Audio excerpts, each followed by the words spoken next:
नमस्ते सभी को। हिंदी बाई जल सिंह सर की ऑनलाइन क्लास में आप सभी का हार्दिक स्वागत है।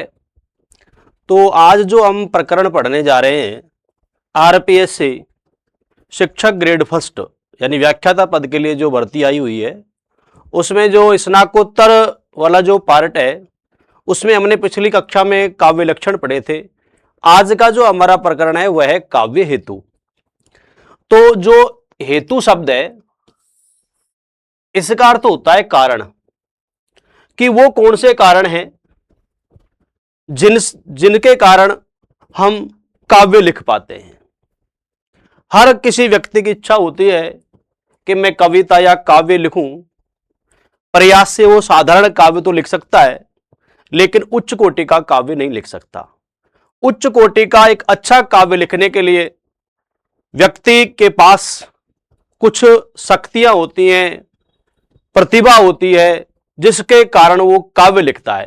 तो ऐसी कौन कौन सी विशेषताएं, ऐसे कौन कौन से कारण हैं जिनसे व्यक्ति एक अच्छा काव्य क्या बताओ लिख सकता है। तो आज जो हम चर्चा करेंगे वो करेंगे काव्य हेतु। जैसा कि बोर्ड पे लिखा हुआ है, एक काव्य हेतु का अर्थ है वह साधन जिसमें काव्य का सृजन होता है। जिसमें नहीं, जिससे काव्य का क्या होता है, सृजन होता है। यानी वह साधन जिससे काव्य का सृजन होता है, यानी काव्य सृजन का मतलब होता है निर्माण, कि वह साधन जिससे काव्य का सृजन होता है, अर्थात जिनके कारण काव्य की रचना संभव हो पाती है, वो क्या है बताओ, काव्य हेतु हैं। यानी जिनके कारण काव्य की रचना क्या संभव हो पाती है, उन्हें हम कहते हैं क्या बताओ, काव्य हेतु।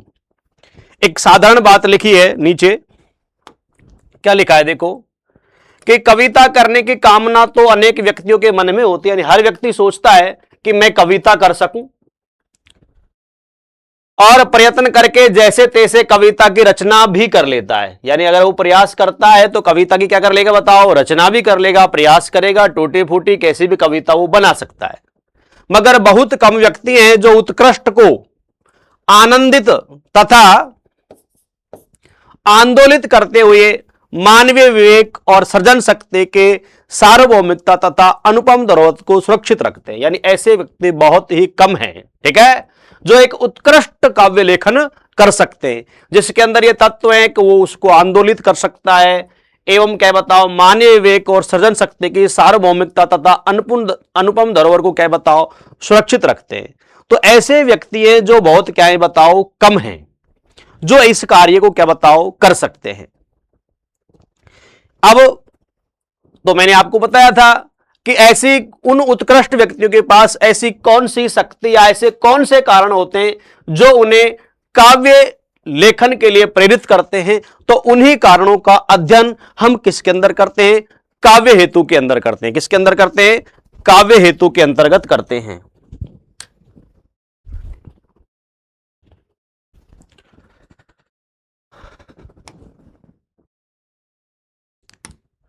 इसलिए सवाल उठना क्या बताओ, स्वाभाविक है कि कौन से कारण हैं, कौन सी योग्यताएं जिनके रहते हुए व्यक्ति है जो क्या बताओ, उत्कृष्ट काव्य क्या बताओ कर सकता है। तो लिखा हुआ है, इसलिए यह सवाल उठना क्या बताओ, स्वाभाविक ही है।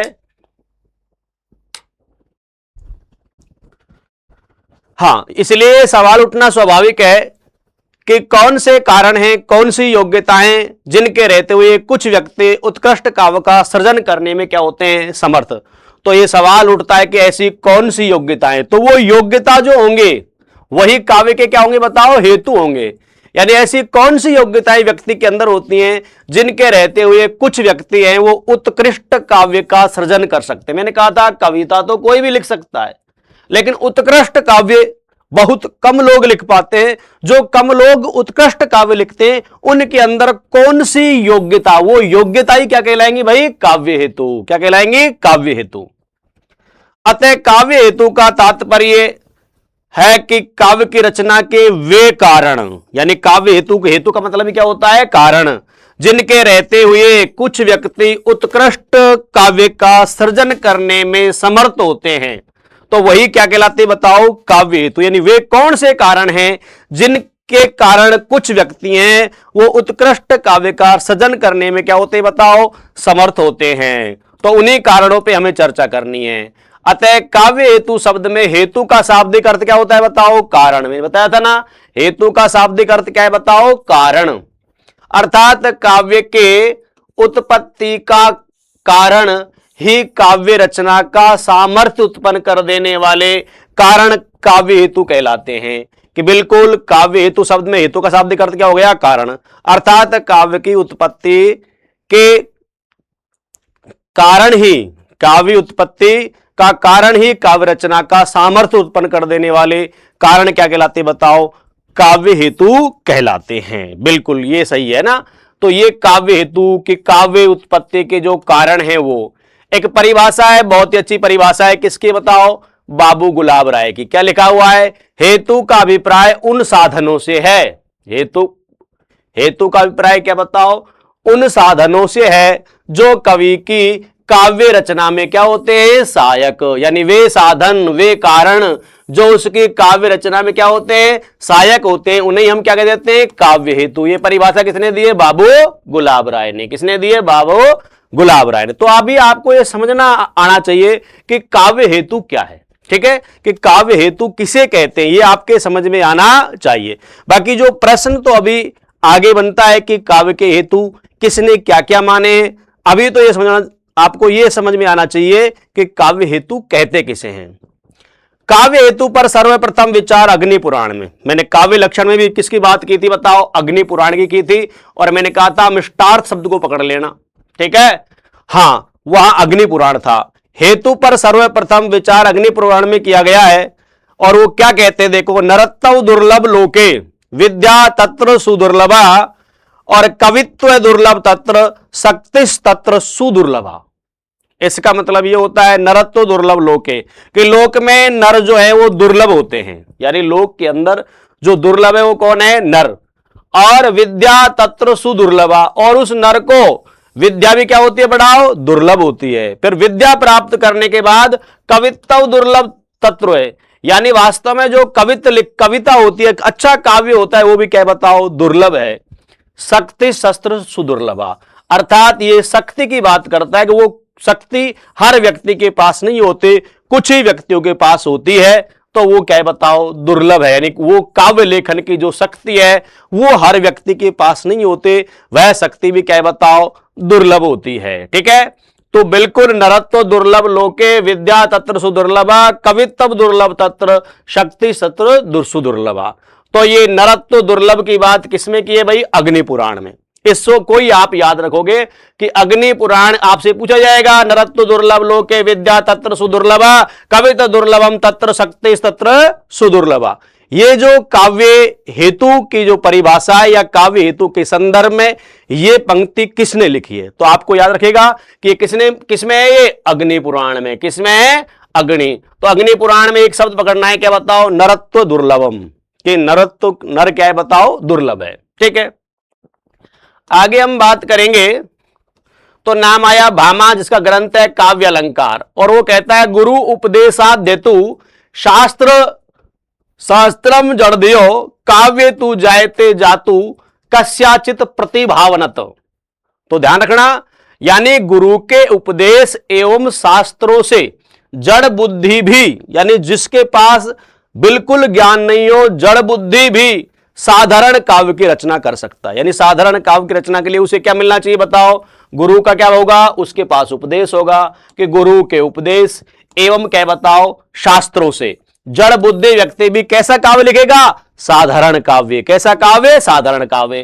किंतु श्रेष्ठ काव्य तो प्रतिभा द्वारा ही क्या बताओ? और सृजित हो सकता है। तो ध्यान रखना, सबसे पहले काव्य हेतु को प्रतिभा मानने वाले यानी विद्वान का नाम क्या बताओ? भामा। तो गुरु उपदेशा हेतु, इसको आप पकड़ोगे। गुरु उपदेशा ध्यातु शास्त्रम जड़ोधियो, यानी गुरु के उपदेश से और शास्त्र के ज्ञान से जड़ बुद्धि भी क्या बताओ? साधारण काव्य का लेखन कर सकता है, लेकिन वास्तव में एक अच्छा काव्य लिखने के लिए तो व्यक्ति के पास क्या होनी चाहिए? प्रतिभा।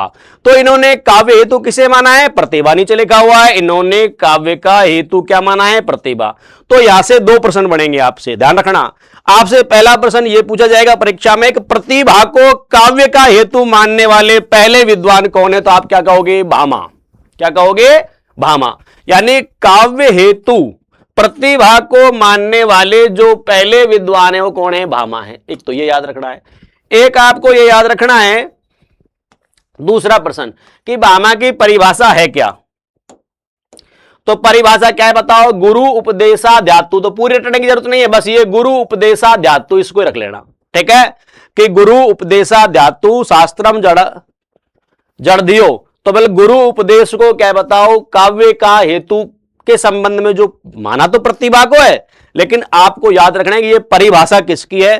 तो गुरु उपदेश से जो परिभाषा प्रारंभ होती है वो किसकी है बताओ? भामा। भामा एक अलंकारवादी आचार्य हैं। इन्होंने काव्य की जो परिभाषा है वो किसे माना है? सॉरी, काव्य की जो हेतु है किसे माना है भाई? प्रतिभा को। तो दो प्रश्न, एक तो इसकी क्या याद रखनी है आपको? बिल्कुल, कि प्रतिभा को काव्य का हेतु मानने वाले प्रथम विद्वान कौन है, और एक इसकी ये परिभाषा याद रखनी है, ठीक है? ये परिभाषा इसके द्वारा क्या बताओ? दी गई है। आगे चलते हैं, ठीक है? तो ये भामा में दो बातें याद रखनी है। भामा के बाद क्या है बताओ? दंडे। और इनका ग्रंथ क्या है बताओ? काव्य आदर्श। और इन्होंने क्या कहा है? नैसर्गिके चय प्रतिभा। क्या कहा है? नैसर्गिके चय क्या बताओ? प्रतिभा। नैसर्गिके चय प्रतिभा श्रुतम चय बहु निर्मलम आनंदस्य अभियोगदस्य कारणम काव्य संपदे। बिल्कुल याद रखना है। तो नैसर्गिकी चय प्रतिभा, इसका संबंध किससे है? दंडी से। किससे है? दंडी से। आपको ये बताया जाएगा कि ये काव्य हेतु के संदर्भ में उक्त पंक्ति का संबंध किससे है। तो नैसर्गिकी चय प्रतिभा आ जाए। मैंने कहा था ना कि भामा के बारे में तो आपको क्या बताओ? गुरु शब्द को पकड़ना है कि गुरु से जो परिभाषा प्रारंभ होती है किसकी होती है? भामा की। और नैसर्गिके चय प्रतिभा से जो प्रारंभ होती है वो किसकी होती है भाई? दंडी की। किसकी होती है? दंडी की। श्रुतम चय बहु निर्मलम आनंद अभियोग दस्या कारणम काव्य संपदे। तो इन्होंने क्या तीन काव्य हेतु माने, यानी जहां भामा ने काव्य हेतु केवल एक माना था, क्या बताओ? प्रतिभा। किसको माना था? प्रतिभा। ये काव्य के हेतु तीन माने। तो प्रतिभा को इन्होंने क्या कहा है? नैसर्गिक प्रतिभा। और क्या बताओ? निर्मल शास्त्र ज्ञान, कि बिना शास्त्र ज्ञान के भी नहीं हो सकता है ना। और सुदृढ़ अभ्यास। सुदृढ़ क्या? अभ्यास को संयुक्त रूप से काव्य हेतु। और वैसे भी सर्वमान्य रूप से काव्य के तीन हेतु माने जाते हैं। क्या बताओ? प्रतिभा, अभ्यास, सॉरी प्रतिभा, व्युत्पत्ति, और क्या बताओ? अभ्यास। तो बिल्कुल इन्होंने उसे निर्मल शास्त्र ज्ञान को हम कहते हैं, और सुदृढ़ अभ्यास, तीनों को क्या बताओ? तीन इन्होंने क्या बताओ? काव्य के क्या बताओ? हेतु माने। नैसर्गिक प्रतिभा, निर्मल शास्त्र ज्ञान, सुदृढ़ अभ्यास को संयुक्त रूप से क्या कहा है? काव्य हेतु क्या है? क्या कहा है? काव्य हेतु। तो इसमें ध्यान आपको क्या याद रखना है बताओ? दंडी में से फिर से याद रखो कि एक तो परिभाषा, इसकी परिभाषा कहां से होती है बताओ? नैसर्गिकी चय प्रतिभा शब्द आ जाए तो समझ लेना कि ये परिभाषा किसकी है भाई? दंडी की। काव्य हेतु के संदर्भ में ये परिभाषा किसकी है? दंडी की, ठीक है? और एक इन्होंने सर्वप्रथम क्या बताओ? काव्य के क्या बताओ? तीन हेतु माने। बताओ कौन कौन से? नैसर्गिक प्रतिभा, निर्मल शास्त्र ज्ञान, और सुदृढ़ अभ्यास, ठीक है? संयुक्त रूप से काव्य हेतु कितने माने इन्होंने? तीन, ठीक है? बिल्कुल। किसने माने? दंडी ने, ठीक है? चलो अगला नाम आता है वामन। इनका ग्रंथ है काव्य अलंकार सूत्रवृत्ति।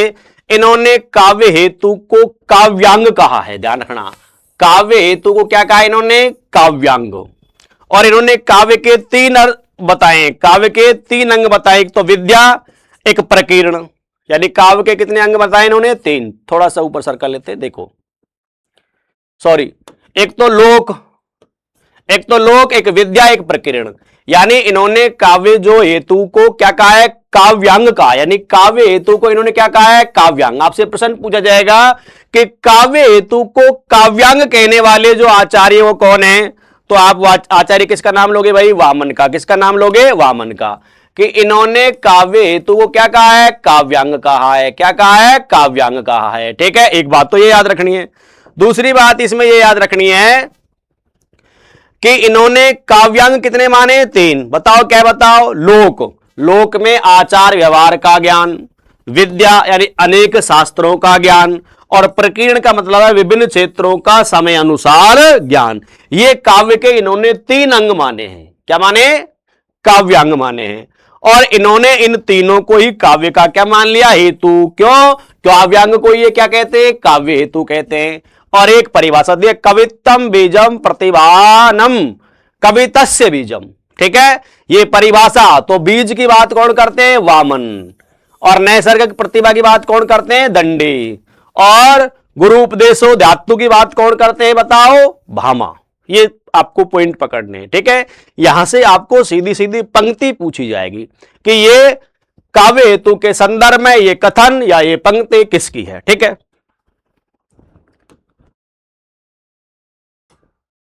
आचार्य रुद्रट काव्य अलंकार इनका ग्रंथ है। इन्होंने प्रतिभा को क्या कहा है? शक्ति। बिल्कुल याद रखना है कि काव्य में जो प्रतिभा होती है, यानी काव्य का एक क्या है? बताओ। हेतु होता है पहला प्रतिभा, इसे इन्हें क्या कहा है? बताओ। शक्ति कहा है। इन्होंने काव्य हेतु की संख्या 3 मानी है। बताओ क्या?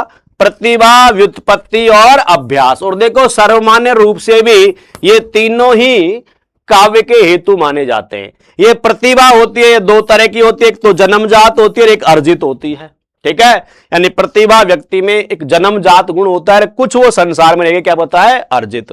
तो प्रतिभा एक शक्ति होती है, यानी प्रतिभावान व्यक्ति ही एक अच्छा काव्य लिख सकता है। इसको आप इस प्रकार भी समझ सकते हो कि देखो, एक हमने ये देखा है कि हिंदी में जो कविता लिखते हैं, यानी वर्तमान संदर्भ में हम अच्छे कवियों की यदि बात करें, ठीक है, तो उस अच्छे कवियों के अंदर जैसे अपन कुमार विश्वास की बात करें, ठीक है, और अलवर के विनीत चौहान की बात करें, तो ये विद्यार्थी साइंस के विद्यार्थी हैं। यानी ये हिंदी साहित्य के विद्यार्थी नहीं है, ये विज्ञान के विद्यार्थी होते हुए भी क्या लिख रहे हैं? बताओ, काव्य लिख रहे हैं। इसका मतलब ये होता है कि बिल्कुल ये व्यक्तियों के अंदर प्रतिभा है। क्यों?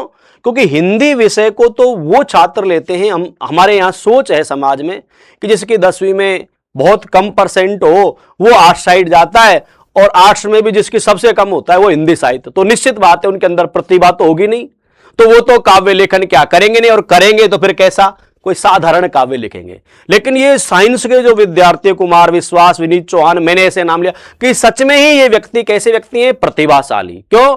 क्योंकि ये हम अक्सर देखते हैं कि हमारे यहाँ एक सोच होती है कि जिस बच्चे को 10वीं कक्षा में बहुत अच्छे अंक मिलते हैं उसे हम क्या बताओ? साइंस वर्ग में भेज देते हैं। तो इसका मतलब वो बालक कैसा है? बताओ, प्रतिभाशाली। इसलिए हमने देखा है, कभी भी आप कवियों का जीवन परिचय देखना, ठीक है, तो ये वो व्यक्ति होते हैं जो बचपन से ही क्या बताओ? प्रतिभा। तो प्रतिभा जो है वो क्या बताओ? एक जन्मजात प्रवृत्ति है, ठीक है। और जो ये व्युत्पत्ति है, ये कहने का मतलब है ये व्यक्ति क्या बताओ? सीखता है काव्य के अंगों के बारे में, कविता कैसे लिखती है, उसमें अलंकार का प्रयोग कैसे होता है, छंद की क्या गति होती है, इन चीजों को सीखता है, उसे हम कहते हैं व्युत्पत्ति। क्या? व्युत्पत्ति। और तीसरा आता है क्या बताओ? अभ्यास। यदि काव्य लेखन का बार बार अभ्यास किया जाए तो भी वो एक अच्छा काव्य लिख सकता है। तो बिल्कुल काव्य के यानी अगर हेतुओं की हम बात करें तो वो 3 है। कौन कौन से बताओ? प्रतिभा, व्युत्पत्ति और अभ्यास, ठीक है। और इसकी चर्चा या किसने कर दी? आचार्य रुद्रट ने। और इन्होंने प्रतिभा को क्या नाम दे दिया? शक्ति। ये इंपॉर्टेंट याद रखना, इन्होंने प्रतिभा को क्या कहा है? शक्ति कहा है। किसने? रुद्रट ने, ठीक है। तो बिल्कुल इन्होंने काव्य के 3 माने, प्रतिभा, व्युत्पत्ति और क्या बताओ? अभ्यास। आगे चले तो राजशेखर जी काव्य मीमांसा ग्रंथ है, प्रतिभा व्युत्पत्ति मिश्र समवेतो श्रेष्ठो इति। इनके अनुसार समाधि और अभ्यास से उत्पन्न शक्ति क्या बताओ? काव्य का हेतु है। तो ये कहते हैं कि वास्तव में जो शक्ति है वो किससे बताओ? समाधि और अभ्यास, यानी व्युत्पत्ति और अभ्यास से उत्पन्न होती है शक्ति, वही काव्य क्या बताओ? हेतु है। ये इन्होंने माना है। तो प्रतिभा व्युत्पत्ति की बात आ जाए तो आप क्या कहोगे? राजशेखर। किसकी परिभाषा है ये? राजशेखर के लिए। ये काव्य हेतु किसने माना है? राजशेखर ने। क्या माना है? प्रतिभा व्युत्पत्ति मिश्रय, यानी प्रतिभा और व्युत्पत्ति से मिलकर ही उस समवेतो श्रेषो इति शक्ति को प्राप्त किया जाता है। ठीक है, तो ये राजशेखर की है। किसकी है? राजशेखर की। इन्होंने प्रतिभा को दो भागों में बांटा, बिल्कुल याद रखना है। यहां से प्रश्न आ सकता है कि राजशेखर ने प्रतिभा को कितने भागों में बांटा है? दो, कार्यत्री और क्या बताओ? भावित्री। कार्यत्री और क्या बताओ? भावित्री। काव्यत्री है वो कवि का उपकार करने वाली होती है, और भावित्री है वो किसका उपकार करती है? सहृदय का। बिल्कुल ठीक है, यानी कार्यत्री और भावित्री, ये दो तरह की इन्होंने प्रतिभा को माना है, जिसके जो ये कविता का उपकार करती है ये काव्यत्री है ना, काव्यत्री।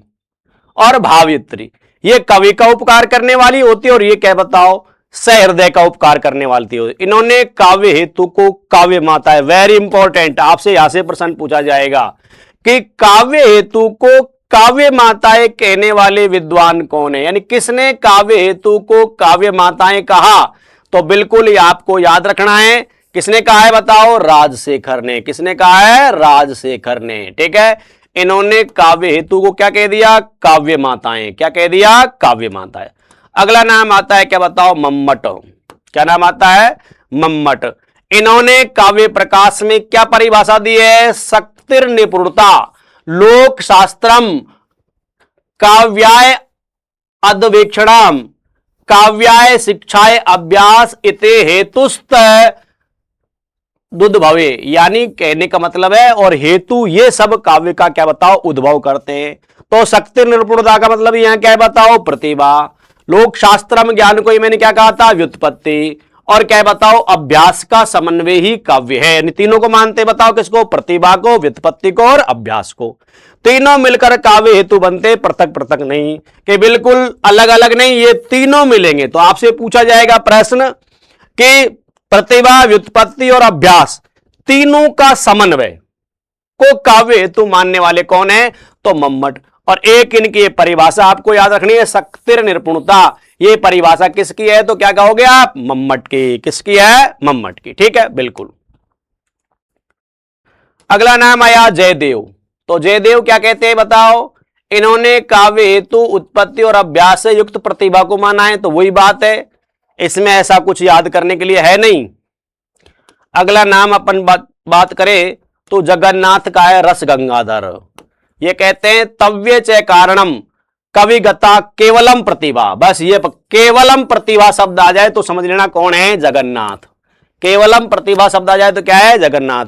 कि काव्य का कारण काव्य के प्रतिभा है, व्युत्पत्ति और अभ्यास तो प्रतिभा के हेतु हैं, कि इनसे प्रतिभा को उत्पन्न किया जाता है। तो काव्य का कारण कवि की प्रतिभा, केवल प्रतिभा। ठीक है, तो केवलम शब्द आ जाए तो समझ लेना क्या? जगन्नाथ। क्या है? जगन्नाथ। बिल्कुल ये चीजें मैं आपको आगे बताऊंगा कि किस तरह से आपको ये रखना है। ठीक है, तो ये आपको 6 परिभाषा दी हुई है जो आपको याद रखनी है। ठीक है, यहां से एक प्रश्न 100% आएगा। ठीक है, अग्नि पुराण में दुर्लभ दुर्लभ कब है ना, लोके नरत्व दुर्लभ लोके है ना, विद्या दुर्लभ, तो दुर्लभ दुर्लभ शब्द आ जाए तो समझ लेना वो किसकी बात है? अग्नि पुराण की बात है। दुर्लभ दुर्लभ आ जाए तो किसकी बात है? अग्नि। बिल्कुल ये रटना लेना है। आपसे सीधी सीधी यहां पूछेगा कि ये काव्य हेतु किसका है। ठीक है, बाकी तो सबने आपको पता है, प्रतिभा, व्युत्पत्ति, अभ्यास पर सभी ने चर्चा की है। आपसे सीधी पंक्ति पूछी जाएगी कि इस पंक्ति का संबंध किससे है। तो दुर्लभ दुर्लभ आ जाए तो आप क्या करोगे?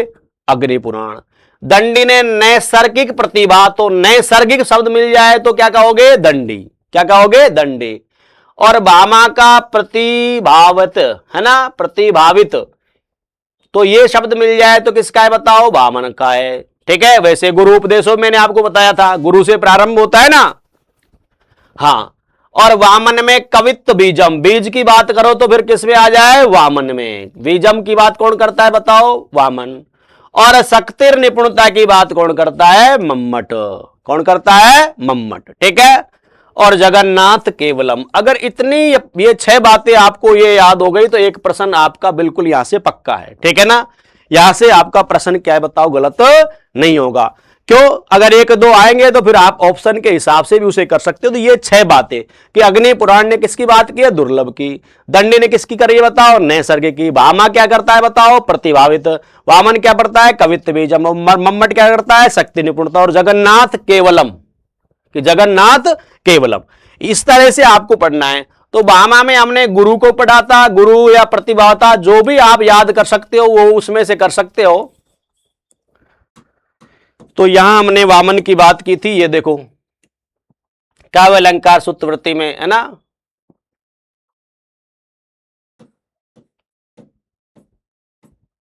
भामा की बात कर रहे थे, है ना। तो ये देखो काव्य तू जायते प्रतिभावनत, ये शब्द है ना। तो इस शब्द से भी हम याद रख सकते हैं। और ये गुरु उपदेशा देतु, जो शब्द आपको अच्छा लगे वहां से आप इसको याद कर सकते हो। तो बिल्कुल ये परिभाषाएं आपको याद रखनी है। इस तरह ये मैंने जो आपको ट्रिक बताई है, इन शब्दों को आप पकड़ोगे तो आपको ये चीजें याद हो जाएंगी, ठीक है ना। प्रतिभावते भी लिखा हुआ है उसमें, गुरु उपदेश, जो भी अच्छा लगे। अग्नि पुराण दुर्लभम, दंडे आ जाए तो नैसर्गिक, भामा आ जाए तो प्रतिभावते, और वामन आता है आ जाता है तो क्या, कवित्व बीजम की बात वामन करते। मम्मट शक्ति निपुणता की बात करता है, किसकी करता है। और जगन्नाथ केवल क्या है बताओ, केवलम की बात करता है। किसकी बात करता है, केवलम की। तो इन शब्दों को यदि आप रखोगे तो आसानी से कि किसने काव्य का प्रयोजन के संदर्भ में क्या पंक्ति लिखी है, इसको आप आसानी से क्या बताओ, पहचान सकते हो, ठीक है। पूरी संस्कृत की पंक्ति आपको याद करने की आवश्यकता नहीं है, ठीक है।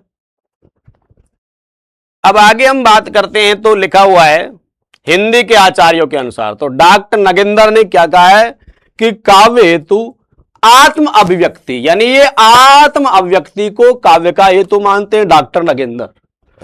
तो याद रह जाएगा। और कुलपति मिश्र प्रतिभा व्युत्पत्ति अभ्यास, तो ये चर्चा तो संस्कृत आचार्यों में बहुत हो गई थी। और कुलपति मिश्र भी यही बात करते हैं कि प्रतिभा व्युत्पत्ति और अभ्यास काव्य की क्या बताओ, हेतु हैं, ठीक है। श्रीपति का ग्रंथ है क्या बताओ, काव्य सरोज। कौन सा है, काव्य सरोज। तो ये पंक्ति लिखी है बहुत ही अच्छी कि शक्ति निपुणता लोकमत विपत्ति और अभ्यास अरु प्रतिभाते होते हैं लोको ललित प्रकाश। कि संसार में आपको ललित प्रकाश यानी अच्छा काव्य लोक में लिखना है तो आपके पास शक्ति निपुणता होनी चाहिए, लोकमत होना चाहिए, विपत्ति और क्या होना चाहिए, अभ्यास और प्रतिभा। इनसे आप संसार में आपका काव्य है वो प्रकाश क्या फैला सकता है। तो बहुत अच्छी परिभाषा, इंपॉर्टेंट है। किसकी है ये, श्रीपति की। किसकी है, श्रीपति। ग्रंथ का नाम क्या है, ये पढ़ाएंगे, काव्य सरोज। ये आप रीति काल में पढ़ोगे श्रीपति को, है ना। काव्य कल्पद्रुम जैसी इनकी रचनाएं हैं। नॉट नगेंद्र शुक्ल भावेर प्रसाद द्विवेदी सुमित्रानंदन पंत सभी ने प्रतिभा को प्रधान मानते हुए, यानी प्रधान शक्ति तो किसको माने, प्रतिभा को, और व्युत्पत्ति अभ्यास को भी मान्यता दी है। तो इन्होंने तो सबने एक ही बात की है। इसमें आपको हिंदी में 3 नाम याद रखने। तो श्रीपति का ये दुआ बड़ा सुंदर है कि शक्ति निपुणता लोकमत विपत्ति और अभ्यास अरु प्रतिभा से होते हैं लोको ललित प्रकाश। बाकी आपको एक आत्म अभिव्यक्ति याद रखनी है, किसके भाई, नगेंद्र की। और कुलपति मिश्र की क्या बताओ, प्रतिभा व्युत्पत्ति अभ्यास, ये तो उन्हीं के साथ हैं, काव्य का मूल कारण माना है, ठीक है। कुछ पाश्चात्य विचारक है, प्लेटो कहते हैं काव्य अनुपयोगी है, व्यर्थ है, कवि कर्म का मूल हेतु मानसिक क्या बताओ विक्षिप्तता। यानी प्लेटो ये कहते हैं कि वास्तव में जो काव्य लिख रहा है वो व्यक्ति मानसिक रूप से क्या बताओ विक्षिप्त है। तो ये जो है वो हम आपको जब अरस्तु का अनुकरण सिद्धांत पढ़ाएंगे तब भी आपको बताएंगे कि प्लेटो का ऐसा मानना है कि देखो वो ये कहते हैं कि ये संसार अपूर्ण है, पूर्ण तो परमात्मा है, और ये संसार उसकी अनुकृति है, तो ये कैसा है, अपूर्ण। और जो काव्य होता है वो संसार की क्या बताओ नकल है, ठीक है, यानी वो संसार की अनुकृति है। तो वो कहता है सत्य से चौथी बहुत दूर हो गया, है ना, दुगनी दूर है। इसलिए कहता है काव्य अनुपयोगी है, व्यर्थ है, कवि कर्म का मूल हेतु मानसिक क्या बताओ विक्षिप्तता। यानी वो काव्य और कला को सही नहीं मानते। किसकी बात करें अपन, प्लेटो की, ठीक है। और अरस्तु का तो अनुकरण सिद्धांत आपके है, अनुकरण सामंजस्य लय काव्य के क्या है बताओ हेतु। यानी इन दोनों में ये इसी का शिष्य है लेकिन इनमें मतभेद है। यानी जो जहां प्लेटो तो क्या कहता है, मैंने आपको समझाया कि प्लेटो ये कहता है कि संसार सत्य है और परमात्मा सत्य है और उस परमात्मा की अनुकृति क्या है बताओ संसार, और संसार कैसा है अपूर्ण है, पूर्ण तो कौन है परमात्मा, अधूरा है, और जो काव्य है वो संसार की अनुकृति है। तो इसका मतलब है कि वो तो क्या बताओ सत्य से क्या बताओ दुगनी दूर हो गया, ऐसा कौन मानते प्लेटो। ठीक है, अरस्तु अपनी अलग बात करता है, वो कहता है कि वास्तव में जो काव्य है वो संसार की ज्यों का त्यों अनुकरण नहीं है, यानी वो संसार का तो है लेकिन कवि अपनी कल्पना शक्ति से जो उसका अधूरापन होता है उसको क्या क्या बताओ पूर्ण कर देता है। तो बिल्कुल ये परिभाषा तो किसकी है प्लेटो की और ये किसकी है अरस्तु की। ठीक है, फ्रायड तो आप पढ़ते हो साइकोलॉजी में, दमित कामनाएं तृप्त वासनाएं जो हमारे शरीर के अंदर होती हैं, क्योंकि जो वियोग में जो भावनाएं उठती हैं उन्हीं को जब कवि क्या बताओ लिख देता है तो क्या बन जाता है काव्य। तो फ्रायड तो वही दमित भावनाओं की बात करेगा। एडलर कहता है कि मन के अभाव है, हीनता की क्षतिपूर्ति करना क्या बताओ काव्य है, कि हमें किसी चीज का अभाव है तो उस अभाव की पूर्ति के लिए हम क्या बताओ काव्य लिखते हैं। ठीक है, ये परिभाषा किसकी है एडलर की। तो यहां से तो क्या है प्रश्न आपसे पाश्चात्य में से तो ना के बराबर, लेकिन समझना बहुत अच्छा है। और लॉन्जाइनस तो बताओ प्रतिभा को क्या कहते हैं प्रकृति कहा, है ना। लॉन्जाइनस ने तो क्या बताओ प्रतिभा को क्या कहा प्रकृति कहा है। ठीक है, अब देखो ये तीनों जो हमारे काव्य के गुण निकल के आए प्रतिभा व्युत्पत्ति और अभ्यास, इनके बारे में लोगों ने क्या क्या कहा है उस पर चर्चा करेंगे। एक प्रश्न यहां से भी आ सकता है। ठीक है, यानी एक तो सीधा सीधा आपसे वहां पूछ लेगा कि किसने काव्य का हेतु क्या माना है। एक प्रश्न आपके यहां से भी बनता है कि प्रतिभा का मतलब क्या है। तो प्रतिभा का व्युत्पत्ति मूलक अर्थ है प्रतिभायते जनियते प्रतिभा, अर्थात प्रतिभा वह साधन है जिसके कारण काव्य उपयोगी विभिन्न तत्वों का प्रकाश हो, अर्थात प्रतिभा यानी प्रकाश या स्फुरण, यानी वह शक्ति वह प्रकाश जिसके माध्यम से व्यक्ति काव्य का लेखन करता है उसे अपन क्या कह देते हैं प्रतिभा। क्या कह देते हैं प्रतिभा। संस्कृत शब्दार्थ कौस्तुभ के अनुसार प्रतिभा का अर्थ है असाधारण मानसिक क्षमता, यानी साधारण नहीं, कैसी है असाधारण मानसिक क्षमता है जो हर व्यक्ति के पास क्या नहीं होती। प्रतिभा वह मानसिक क्षमता है जो अपनी दीप्ति से यानी चमक से प्रकाश से बाहरी विषयों को अलौकिक करती है तथा जिसमें बाह्य विषय नए रूप में क्या बताओ भाषित होते हैं चमकते हैं। ठीक है, किसके माध्यम से प्रतिभा। तो प्रतिभा को क्या माना है मानसिक क्षमता, यानी मानसिक शक्ति है ये जो अपनी दीप्ति से अपने चमक से अपने प्रकाश से बाहरी विषयों को लौकिक नहीं क्या बना देता है अलौकिक कर देती है, तथा जिसमें बाह्य विषय नए रूप में क्या हो जाते हैं भाषित हो जाते हैं, उसे हम क्या कह देते हैं प्रतिभा। क्या कह देते हैं प्रतिभा। बिल्कुल, तो ये प्रतिभा के संदर्भ में आपको समझा रहा है कि प्रतिभा किसे कहते हैं। प्रतिभा का काव्य हेतुओं में क्या बताओ प्रमुख स्थान है, प्रतिभा को ही सर्वोपरि माना है। ठीक है, यह नित्य नवीन उद्भावना करने वाली क्या है बताओ मानसिक शक्ति, कि इस प्रतिभा के कारण ही व्यक्ति के हृदय में रोज नए नए क्या है बताओ भाव और विचार उत्पन्न होते हैं। उन्हीं भाव और विचारों को वह कविता के रूप में क्या करता है प्रस्तुत करता है।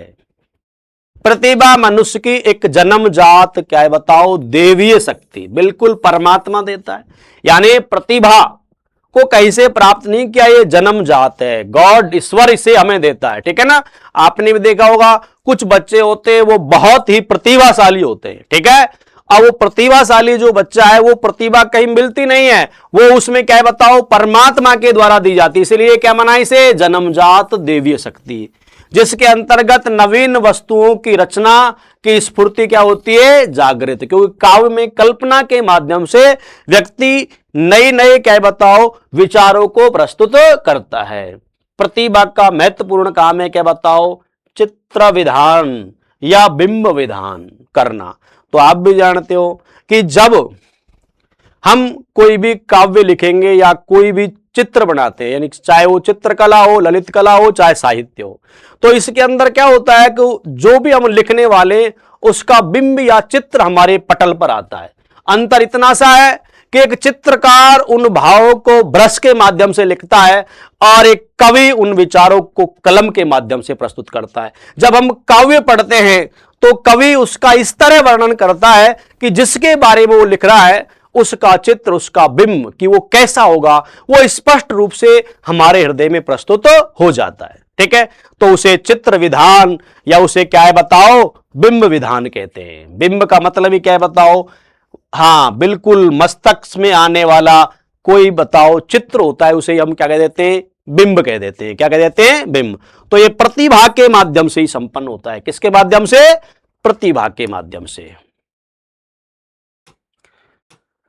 अब इसके बारे में कुछ परिभाषाएं दिए। भट्टतोत, भट्टतीत ये अभिनव गुप्त के गुरु माने जाते हैं। इन्होंने कहा है कि बुद्धि तत्व कालिकी श्रेया मतिराभि गोचरा प्रज्ञा नव उन्मेष सालनी प्रतिभा मते।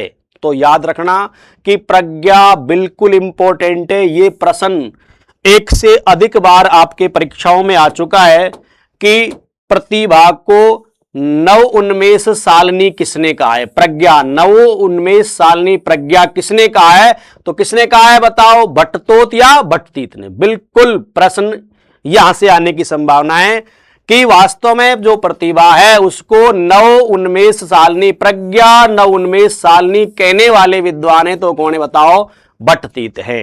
अर्थात नवीन स्फुरण से युक्त प्रज्ञा का वह स्वरूप है जो सर्वथा मौलिक वर्णन को क्या करता है बताओ, प्रस्तुत करता है। तो आपको ये नव उन्मेष सालनी, प्रज्ञा नव उन्मेष सालनी कहने वाले विद्वान कौन है, तो आप याद रखोगे बताओ, भट्टतोत या भट्टतीत। ये यहां से प्रश्न कई बार पूछा गया है। ठीक है, अगला नाम आता है अभिनव गुप्त का। किसका नाम आता है, अभिनव गुप्त का। तो ये कहते अपूर्ण वस्तु निर्माण, ठीक है, क्षमता प्रज्ञा। क्या है, अपूर्ण वस्तु निर्माण क्षमता क्या है बताओ, प्रज्ञा है। हां, कि अपूर्ण वस्तु यानी जो अपूर्ण वस्तु है उसका निर्माण करने की जो क्षमता है वो क्या कहलाती है बताओ, प्रज्ञा। प्रज्ञा मतलब प्रतिभा या बुद्धि को ही कहते हैं। ठीक है, अपूर्ण वस्तु के निर्माण में जो सक्षम है वही क्या है बताओ। तो देखो अभिनव और अपूर्ण याद रख लेना कि ये किसने कहा है प्रतिभा के बारे में, अभिनव गुप्त ने। नव उन्मेष सालनी प्रज्ञा किसने कहा है, भट्टतीत ने। और अपूर्ण वस्तु निर्माण क्षमता कौन कहेगा, अभिनव गुप्त। तो ऐसे मिला देंगे, है ना, बिल्कुल। अगला नाम आया राजशेखर के अनुसार साशक्ति केवल काव्यम हेतु। और इन्होंने प्रतिभा को दो तरह की माना है, बताओ क्या, बिल्कुल कार्यत्री और क्या है बताओ, भावित्री। तो पहले भी चर्चा हो गई। साशक्ति केवलम, अब आप ध्यान रख लेना यहां जो केवलम शब्द है वो हमने राजशेखर के साथ है और वहां वो किसके साथ था, जगन्नाथ के साथ था। ठीक है, तो क्योंकि वो वहां काव्य बता रहे, यहां केवल किसकी बात हो रही है बताओ, प्रतिभा के बारे में अपन चर्चा करने। ठीक है, किसके बारे में, प्रतिभा। तो यहां केवलम शब्द देख के मत कहना कि ये किसकी, जगन्नाथ की परिभाषा है। ये परिभाषा तो प्रतिभा के संदर्भ में किसने दिए बताओ, राजशेखर ने। तो देखो पीछे एक बार आपको बताता हूं मैंने कि जगन्नाथ ने और जब काव्य हेतु बताए तो क्या कहा है, देखो ये आ गया, जगन्नाथ में केवलम लिखा हुआ है और ये देखो रस तत्ते च कारणम कविता गता केवलम प्रतिभा। तो यहां भी इन्होंने केवलम की बात कर दी और वहां वो बीज के साथ केवलम की बात कर रहे हैं, तो वहां अलग विचार है। ठीक है, तो केवलम दो में मिलता है, एक तो किस में मिल गया बताओ, जगन्नाथ में। किस में मिल गया, जगन्नाथ में। और एक किस में मिल गया बताओ, ये आ गया राजशेखर में, सहशक्ति केवलम काव्य हेतु। और ये तो अपन ने पहले कह दी, कार्यत्री और भावित्री दो तरह की होती हैं, है ना, जो कौन बात करता है, राजशेखर। ठीक है, आगे अपन बात करेंगे तो जयदेव। प्रतिभेव श्रुताभ्यास सहिता कविता प्रति हेतु मृदम हेतुर मृदम्बुस बद्ध बीजो उत्पल्लिता भ्यू। ये जो परिभाषा है वो किसकी है भाई, राजशेखर की। किसकी दी है ये उन्होंने? प्रतिभा के बारे में, कि ज्ञान अभ्यास प्रतिभा रूपी बीज को अंकुरित करने के लिए मिट्टी और जल के तुल्य है। कि जैसे बीज को अंकुरित करने के लिए हमें क्या चाहिए? जल और मिट्टी चाहिए। ऐसे ही प्रतिभा को उत्पन्न करने के लिए व्यक्ति के पास क्या होना चाहिए? ज्ञान और क्या? अभ्यास। ठीक है, तो ये लिखा हुआ प्रतिभेव श्रुत्याभ्यास संहिता। तो ये बात कौन करते हैं बताओ? जयदेव। क्या? जयदेव। ठीक है, बिल्कुल। ये आपको थोड़ा सा इंपॉर्टेंट रखना है, यहां से प्रश्न आ सकता है। ठीक है, कि प्रतिभेव श्रुत अभ्यास संहिता के प्रतिभा को अभ्यास और ज्ञान से उत्पन्न किसने माना है? जयदेव ने। किसने माना है? जयदेव ने।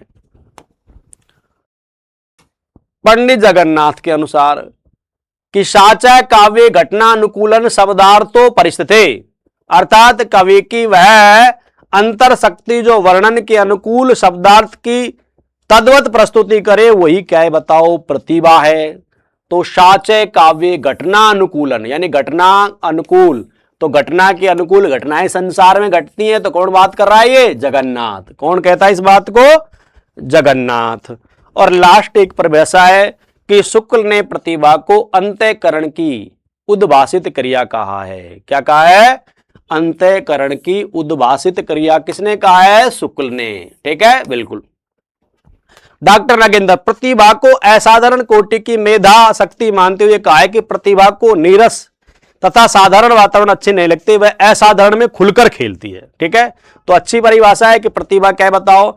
असाधारण में क्या बताओ? खुलकर खेलती है। तो प्रतिभा के बारे में आपको देखो क्या क्या याद रखना है, फिर से मैं बताता हूं कि यहां से प्रश्न आएगा। तो देखो सबसे पहले तो आपको यह याद रखना है बटतेत। क्या याद रखोगे? नव उन्मेष सालनी प्रज्ञा। अभिनव गुप्त आ जाए तो अपूर्ण वस्तु, राजशेखर आ जाए तो साशक्ति। वहां केवल की बात जगन्नाथ ने कही है, यहां किसने कह दी बताओ? राजशेखर ने।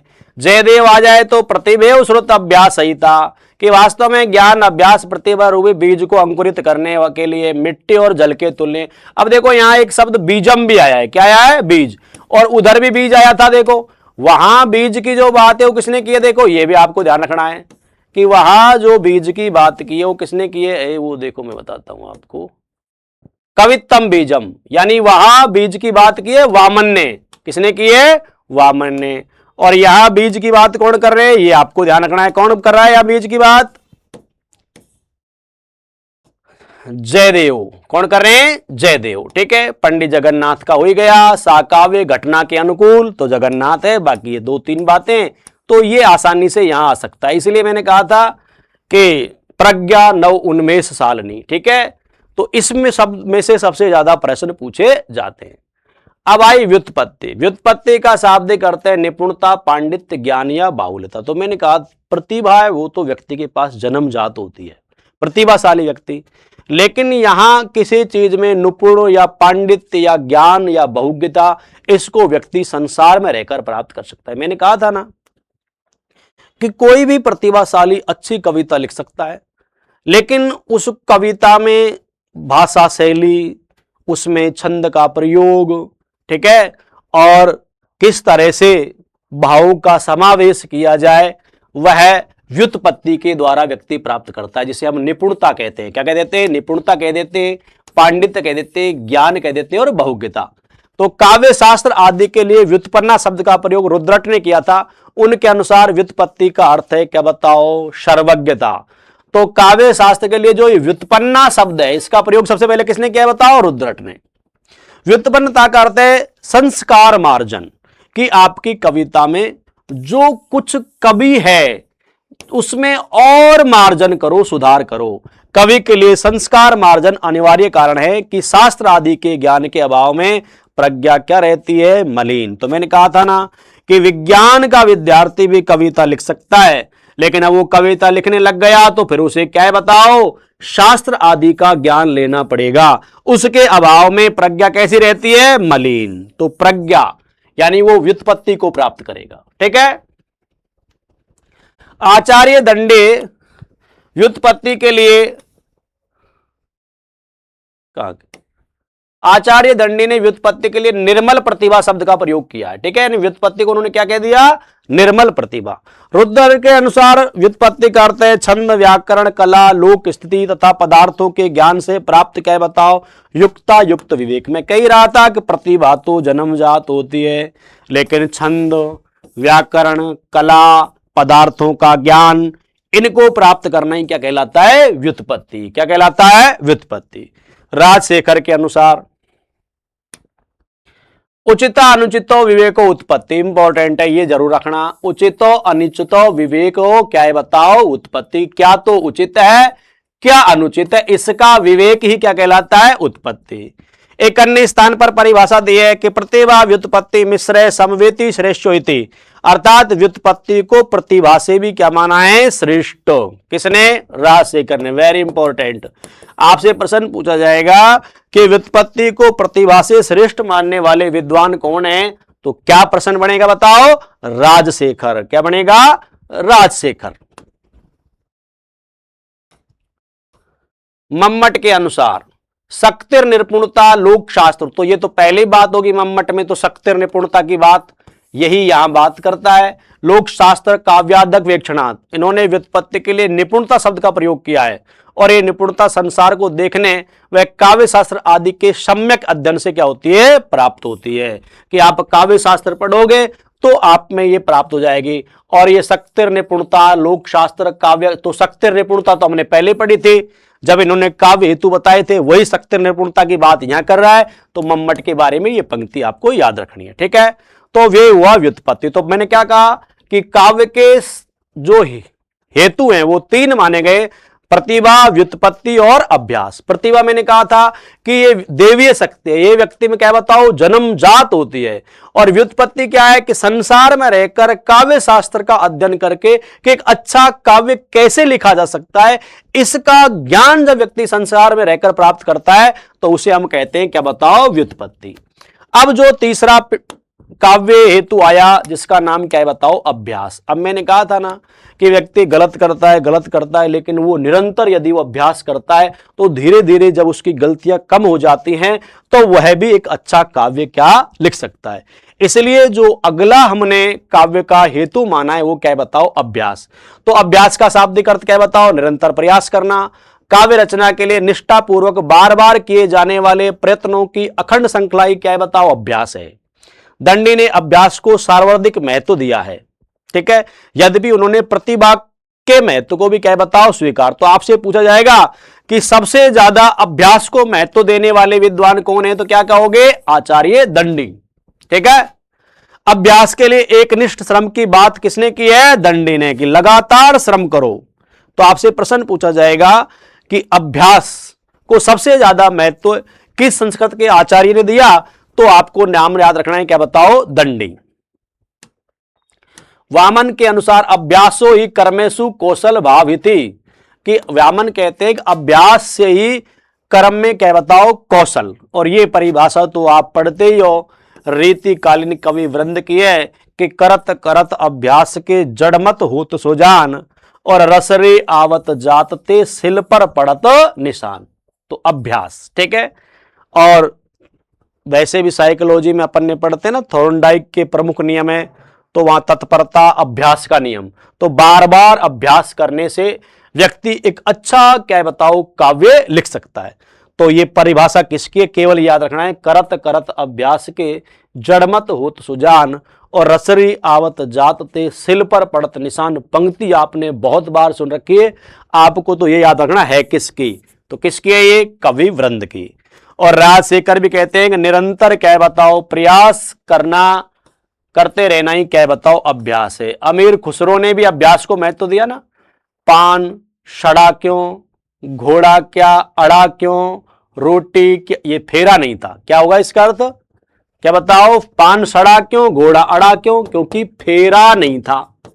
क्या फेरा नहीं था। इसमें आगे भी है ना, रोटी जली क्यों, बुद्धि गई क्यों, क्योंकि फेरा नहीं था। रोटी को भी नहीं बदलेंगे ना, बदला नहीं था, है ना, फेरा नहीं था।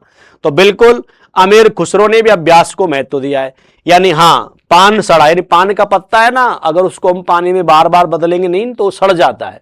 और घोड़ा अड़ा क्यों, घोड़े को जब हम तांगे के अंदर लगाते हैं तो जो उसके कंधे पर जूड़ा होता है ना, अगर उन घोड़ों की अदला बदली नहीं करेंगे ना तो उसका जो जूड़ा होता है वो उसे काट देता है गर्दन को। अगर घोड़ों को फेर दिया जाए तो फिर क्या है, वो बदल जाते हैं, तो वो फिर आरसीरे से तांगे में क्या बताओ जुड़ जाता है। तो पान सड़ा क्यों, घोड़ा अड़ा क्यों, यानी फेरा नहीं था, यानी आपने क्या नहीं किया, अभ्यास। फेरने का मतलब ही क्या होता है, अभ्यास। ठीक है, भामा ने अभ्यास के लिए यत्न शब्द का प्रयोग किया, एक ही बात है, यत्न का कर दिया, प्रयास का कर दिया, है ना। तो अब कुछ बातें लिखी हुई, आचार्यों की दृष्टि से सार्वभौमिक काव्य हेतु कितने माने गए, 3, प्रतिभा, अभ्यास और व्युत्पत्ति। इन तीनों के अतिरिक्त, बिल्कुल इंपॉर्टेंट, इन तीनों के अतिरिक्त समाधि को चतुर्थ काव्य हेतु मानने वाले प्रथम आचार्य कौन है, वामन। बहुत इंपॉर्टेंट है कि बिल्कुल 3 तो हैं, लेकिन समाधि को चतुर्थ काव्य हेतु मानने वाले विद्वान कौन है, वामन। वेरी इंपॉर्टेंट पंक्ति है। ठीक है, महादेव वर्मा ने प्रतिभा और व्युत्पत्ति को काव्य हेतु माना है, अभ्यास को नहीं। ठीक है, और रामधारी सिंह दिनकर प्रतिभा को अनिर्वचनीय शक्ति मानते हैं। तो बिल्कुल याद रखना है कि प्रतिभा को अनिर्वचनीय शक्ति मानने वाले विद्वान कौन है, तो कौन है, रामधारी सिंह दिनकर। तो ये एक हमारा टॉपिक था जिसका नाम क्या था बताओ, काव्य के हेतु। तो आप समझ गए होंगे काव्य के हेतु किसने क्या माना है। जो ये परिभाषा मैंने आपको बताई है, इनको इसी तरह एक एक शब्द के रूप में आप याद करोगे तो ये आसानी से आपको याद हो जाएंगी और यहां से प्रश्न आपको मिल जाएगा। जिस तरह से आपने काव्य के क्या बताओ लक्षण याद किए थे ना, ऐसे ही करोगे काव्य के क्या हेतु। ठीक है, बाकी कल अगले क्लास में हम देखेंगे क्या बताओ काव्य के प्रयोजन।